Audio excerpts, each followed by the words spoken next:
Okay. Okay, our modern technology and technical difficulties are now solved. You just already off. Hold in. Filmable or not? All filmable?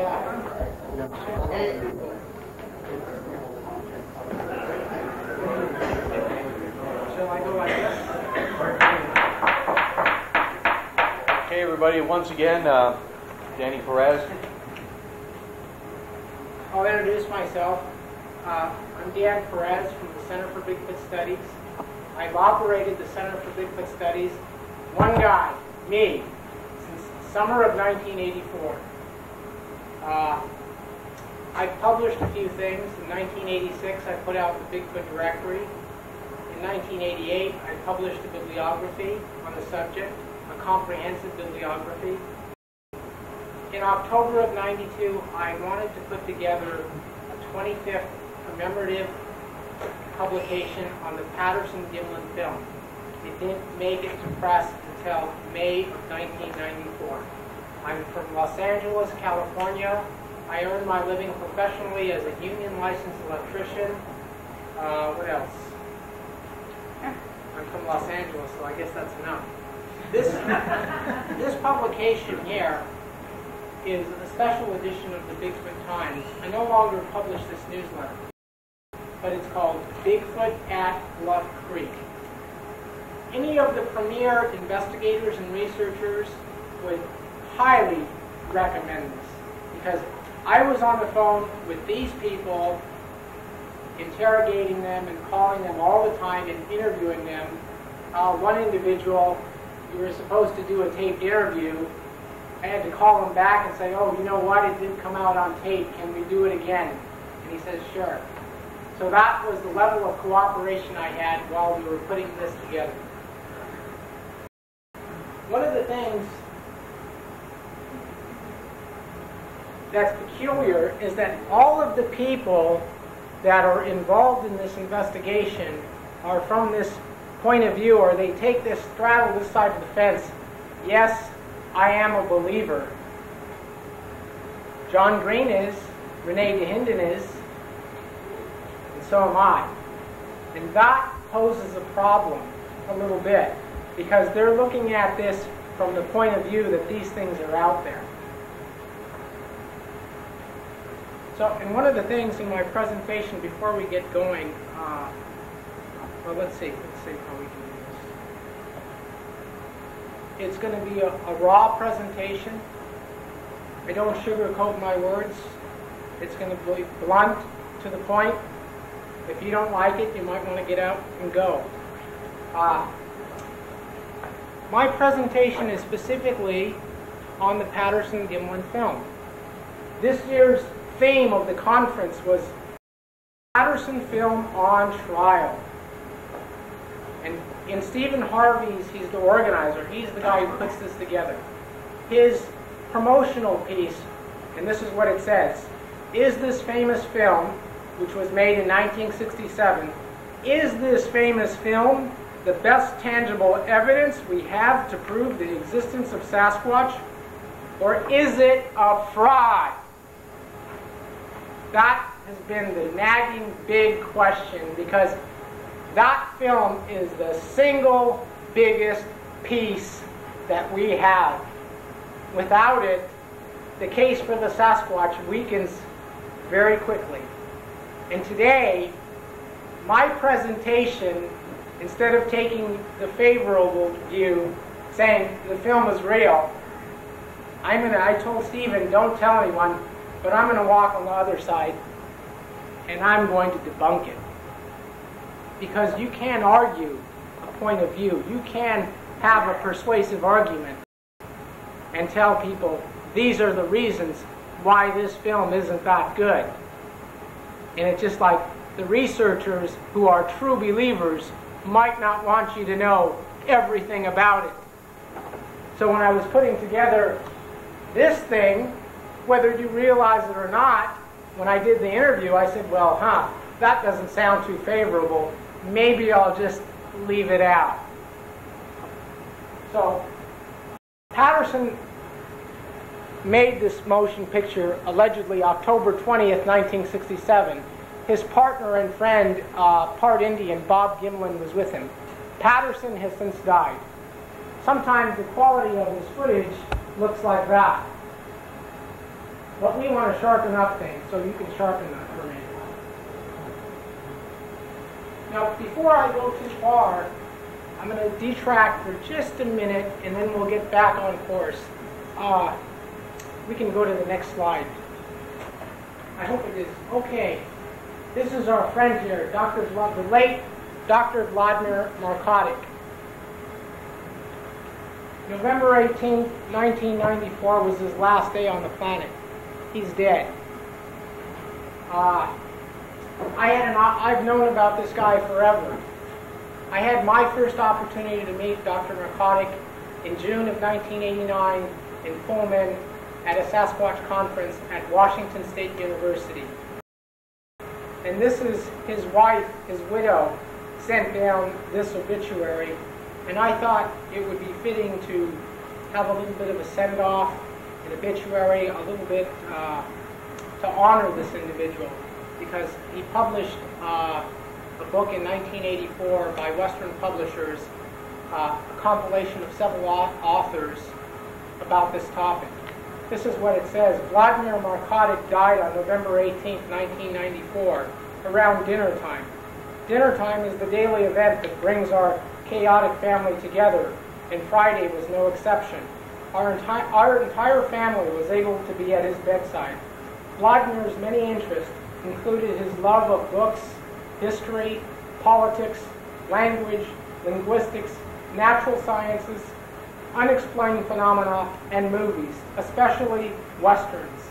In his 74 years, he traveled to many corners of the world, yet continued to be captivated by Alberta's western landscape and immigrated to the United States, where, after doing odd jobs for a number of years, he put himself through a master's degree at the University of Indiana. He then received his PhD in archaeology and anthropology from Harvard University. After teaching in Illinois for a number of years, Vladimir came to Calgary in 1965. He taught here at the university until his retirement in 1988. Calgary became his home, but he never forgot his homeland, Croatia, and was active in the Croatian community until his death. Vladimir will always be remembered for his dry remarks and witty sense of humor. The rest of it, well, let's see. Vladimir is survived by his wife, Margaret, all 5 children, son-in-law, both grandchildren, and brother Matthew. And that's basically it. Some of you knew Vladimir very well. He's no longer with us. I met him for about 2 days, and he was simply charming. He wasn't even the MC for the program, but he came up to bat, and he just, I think, tickled everyone because he does have that dry sense of humor, and he's extremely witty. So all I could say, I had an opportunity to meet him, and I'll miss him.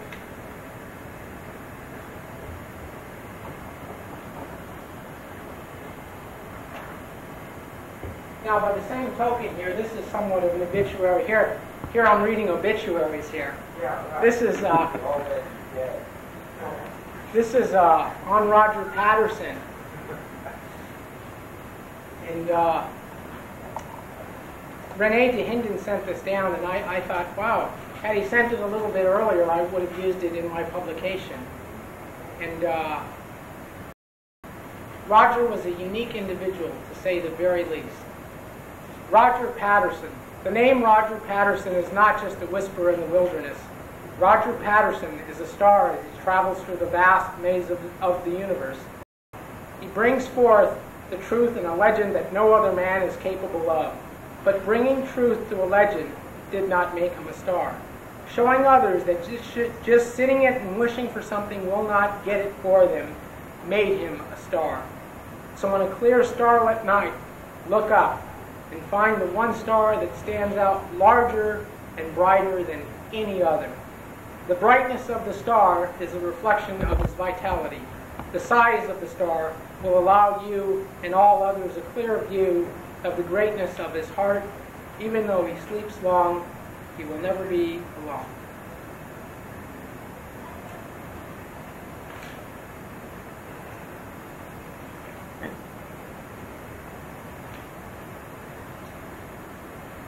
This is my note sheet. We could go ahead and advance to the next slide. This is where I operate. This is one of the rooms in my home. That's my study, the headquarters. That's where I produce all of my stuff and yak on the phone. The phone's in the background. Somehow some people like to see that kind of stuff. Next slide. This is somewhat of a theoretical speech, because for the sake of argument, you can argue any which way. And living in Los Angeles, I have an opportunity to watch probably the same news that you watch about what's going on with the situation with OJ. So Marshall Clark gets up to bat, yak, yak, yak, yak, yak, yak, yak. And he said, hey, that's very profound. Of course he's guilty. And then if you're not really involved with the case, but you're just a listener, Robert Shapiro gets up to bat, and maybe Johnny Cochran, and you listen to his side of the story. And you said, wow, that's compelling. He must be innocent. And you don't know really what to believe, because this is debated in the legal sense. It's who cares about the facts. So, anyway, I thought, here, let me get off. I like to jump around, it's just the way I am. The location of where this film was allegedly taken was Bluff Creek. In fact, not allegedly, we know for a fact it was taken there. Bluff Creek, and you can see in relation to where Los Angeles, San Francisco, the very northern part of the state. In fact, that little dot should be maybe just a little bit up further. So I think it's important that we look at this film, and René Dahinden and John Green were two of the people that had the premiere, saw the very first time this film. And they bought it. Hook, line, and sinker. And then maybe they came back later and said, well, But anyway, one of the things that I think is important, they're trying to convict OJ. They cannot find a knife. In the sense here, we're trying to believe Roger Patterson. We want to believe him, because then if he has a real film, that means the Sasquatches are out there. But, again, we're taking the opposition. No camera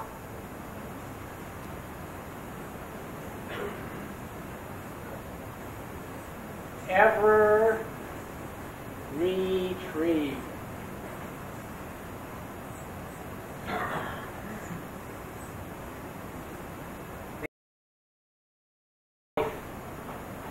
And no one ever retrieved Roger Patterson's camera. What do you mean by retrieve? Got it back. His camera was a rental camera. He was supposed to return it. He never even paid his bill. The Shepherd's Camera Shop, I believe in Yakima, Washington, never got the camera back. Whoa, so what I'm saying, come on, Daddy. What I'm saying is that if you don't have the camera, you don't have the opportunity to inspect the mechanical aspects and everything about that camera.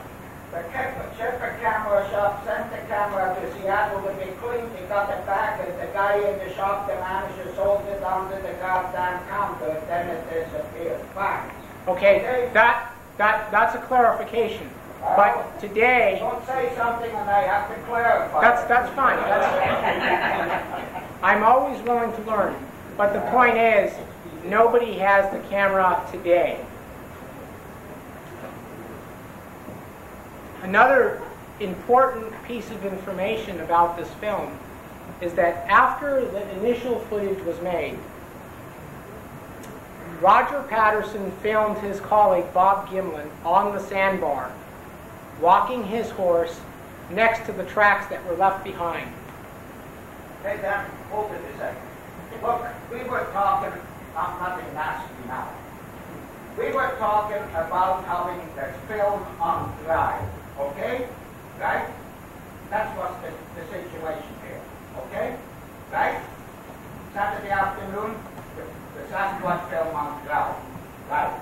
Now, you say you take the opposite side, okay? Now, if we have a trial, who is on the other side? That's what I'm talking about. This was supposed to be. Two sides. You giving a speech, I come later and give a speech in other direction. That doesn't go. So why don't we do it right now? You make a statement, I rebuttal. Right? Or I might come back 15 minutes later and tell the same bullshit and say the guy You have. We stop wasting time. Wait. You have the opportunity to ask your questions after my talk. No, I want to rebuttal right now. If you want to rebuttal, okay. If you want to go toe to toe right now, that's fine. Let's do it. Okay, then let's get out. Okay, now. Just a moment. Then see, René Perez is supposed to give a presentation at this time. He will give it. Yeah, but we have a fight afterwards. Ren, we'll do it after. It's just. All I'm saying is it's going to break up the continuity of my. No, you know what is You have an opportunity. This is more of a theoretical speech, as opposed to what I'm just taking an opposite view, because one is inclined to say that yes, you can make a convincing argument to debunk the film. Well, you see, I'm not going to give my speech giving a rebuttal to you. That's not what I came for. You see, well, I asked you what you have an opportunity to ask questions after. Hold your questions, please. You mean we have to shovel our way out of the, you know what?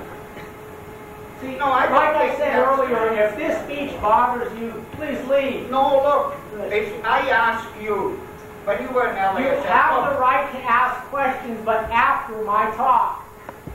Please. Okay, end of discussion. I'm not going to put up with this crap. Now anyway, so Roger took another 100 roll of film, and he documented the tracks on the sandbar with the horse. Now, that film, we know for a fact existed, because it was shown up here, and John Green and some of his colleagues said, yes, we did see that film of the foot tracks on the sandbar. We know for a fact that that film existed. However, there's a problem.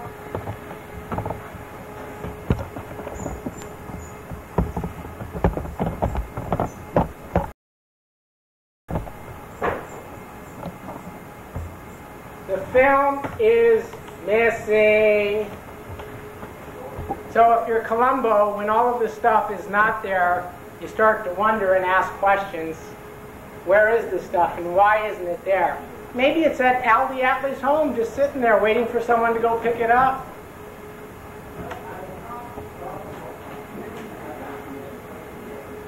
And in this sense, here I'm debunking the film for sake of argument. I am debunking the film for the sake of argument because I think that you can present an argument to debunk it. So what I'm saying is, like the people who are defending O.J., they don't have to prove he's innocent. They just have to prove in the minds of the jurors reasonable doubt. So if you're my jurors, my peers, and I'm Robert Shapiro, all I have to do to your minds is create doubt. That's what I'm doing. See, I'm not here to offend René Dahinden. I'm just saying here is a theoretical talk that I can give because I'm saying, wow, everyone thinks Danny Perez is this big believer. Well, have you ever seen him take the opposition? That might indicate that he has an open mind and maybe a healthy sense of skepticism about what's afoot here.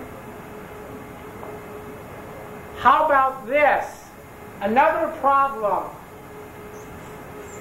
a big problem, where film was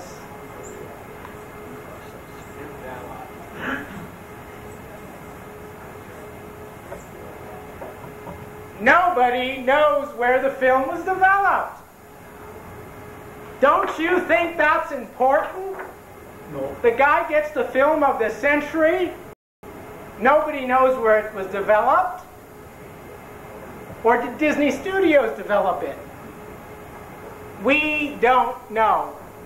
I admire there were people, perhaps the guy in Oregon, I forget his name, and then there was John Green and René Dahinden. They tried to track down where this footage was developed. And it seems that, well, maybe it was developed in Yakima, Washington. But apparently they had no place where they could develop Kodachrome 16 millimeter film. So maybe it was developed at Boeing in Seattle, but they say no. And apparently they didn't even have a private lab there. So the other option is maybe it was developed another place, because I got on the phone and I spent like $425 a month calling all over the damn place trying to find out where this film could have been developed. So maybe it was Palo Alto in California. Nope. The thing about Palo Alto is that the film would have to go south. The film would have to go south and then north. Back then, there was no 1 hour developing or processing. It took forever to get a film developed.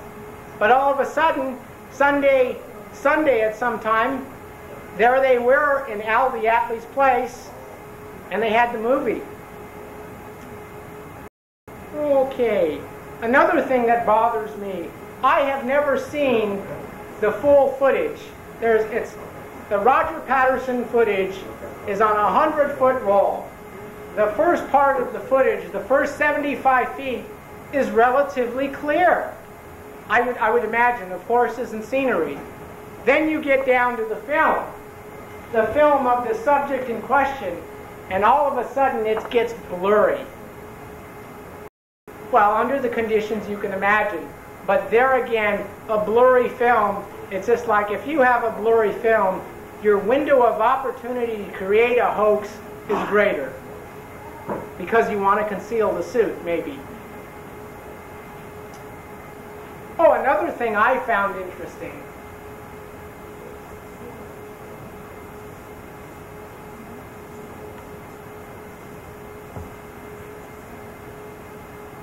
October 21st, 1964, almost 3 years to the day, in the same location, Roger Patterson found tracks. Where? In Bluff Creek. I find that very intriguing, because here, 3 years, same location, tracks found. So I'm inclined to, maybe we could advance the slide there, have a question about that. I've heard a lot of people say, you know, that damn thing in the Patterson-Gimlin film, that was a bear. That's a bear. Can you imagine anyone with an ounce of brain looking at the film and saying, that's a bear walking on the sandbar, upright, for 952 frames for about a minute? That's a bear. So let's rule out bear. The bear theory. What are we? Point number 5? Bear. I don't even buy that. Advance the next. Oh, see, we're upside down. Maybe we can adjust that. The track.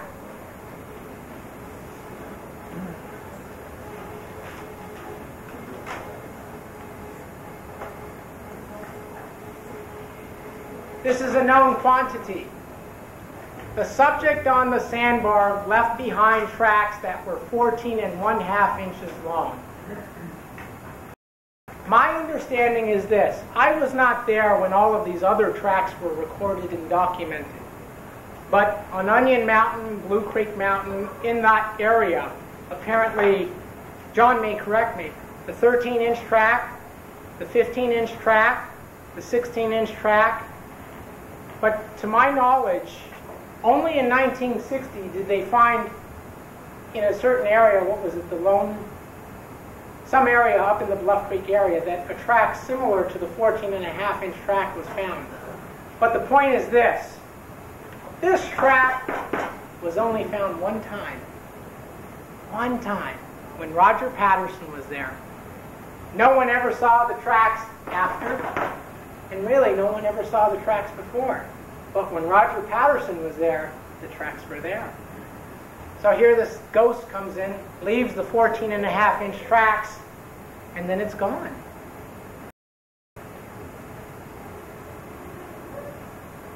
Roger Patterson was never back to Bluff Creek, I understand. I find that intriguing. It's just like you get the hottest piece of film and you never go back. Also, too, maybe we can advance this.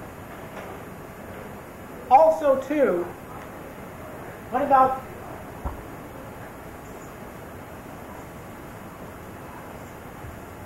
maybe this is insignificant,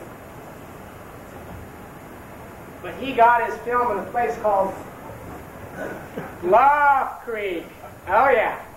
Where did you get the film of the century? In Bluff Creek. He bluffed you. Oh, you know, I didn't even bring this. I have sand. It's in my suitcase, honest. I retrieved sand from that sandbar. The sand is like a very, if you take a photograph, it appears very blue and very dark blackish and gray. What you see in the film, however, the soles of the feet, and I did this too. I took my shoes off because I'm that kind of guy, put my feet in the water, and walked on that sandbar. Here, my skin is dark. My soles are relatively light. So when I started walking and looking at my feet with the sand attached from the sandbar, they were extremely dark. So I'm thinking that suppose this subject was in the creek bed. It was first seen squatting on the creek bed. So I assume that maybe it got its feet wet. So I would imagine that the film should show dark feet. Dark feet, like maybe it picked up some sand. But in the film, you see very light soles. So if you're inclined to question, that's another point that I question. So I think the soles of the feet are too light. This is another point, but I'll get back to that. Continue. Aha! This guy, I don't even know his name. Here, Tony Signorini. I don't have the specific dates. This guy here, I don't even know the specific state. See, that's how good a researcher I am. In Louisiana or I think it was Louisiana. Back in, can we get a little focus on that?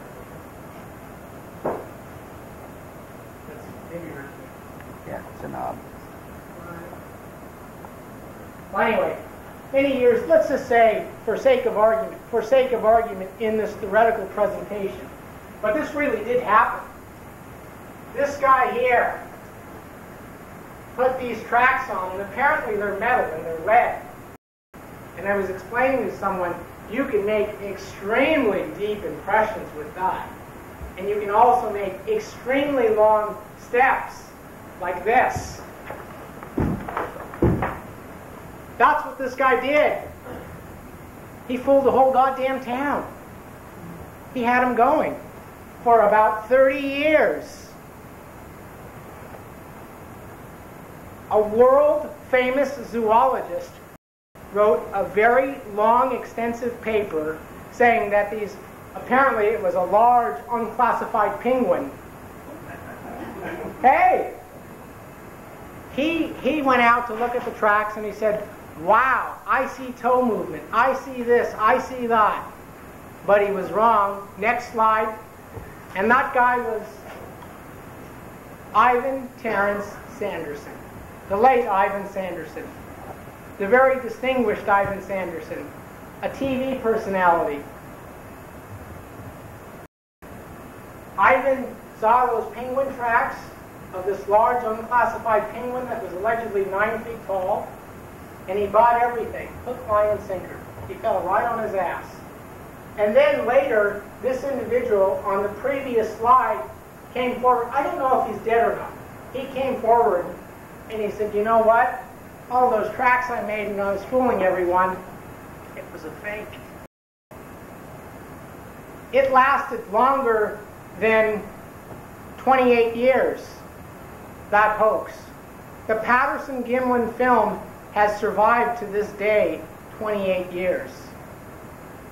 I think that's significant because here is a case where you have someone who is highly qualified, who had studied at various institutions and wrote a very extensive scientific analytical paper about these penguin tracks that he said it would have to belong to a penguin 9, 10 feet tall, weighing X amount of weight, when it was this guy with these lead feet.